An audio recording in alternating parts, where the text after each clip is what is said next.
What advice would I give to new immigrants or for persons who are thinking of moving to Canada? It's simple. Have an open mind. Have an open mind and don't be prideful. Pride is something that stifles us and it keeps us back in life. Because when we're prideful, we're afraid to ask for help. I mentioned that as a part of my answer to another question. Our pride keep us in a position of not asking for help, right? So be open-minded and be willing to start over if you have to. It's not an easy country to adjust to, and sometimes we come with our plans and we come with our goals, and sometimes you have to pivot. It's okay. Don't feel like a failure, like your Canadian journey has failed just because you have to pivot a little bit and try a plan B. Not every time plan A is gonna work. Pivot. Be open to pivoting, be open to do whatever you have to do until you can do what you have to do, right? The other advice I would give you guys is to stay small enough long enough and you'll be big enough soon enough.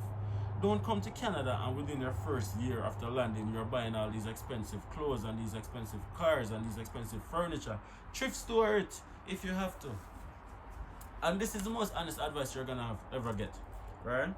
A lot of persons are gonna tell you that, hey, come to Canada and everything's gonna be okay. But the truth of the matter is, it's not gonna be okay immediately.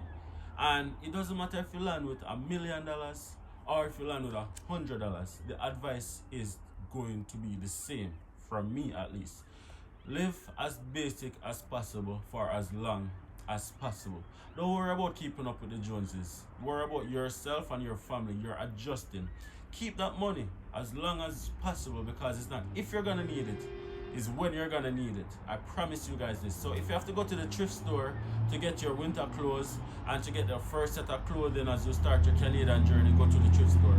If you have to go to Facebook Marketplace to furnish out your apartment or to furnish out your townhouse or wherever you're living or renting, marketplace it out. Get a used bed, get a used dresser, get a used couch. It doesn't matter. Stay small enough and stay small enough long enough and you'll be big enough soon enough. And then all the extra money that you would have been investing in expensive clothes or expensive brand new furniture, invest it. Invest that money, and then reap the rewards over time, right?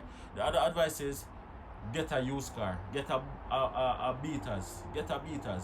Don't feel like you have to go and get a brand new car as a new immigrant because you're in Canada now and you have to flex on all the homies back home. No.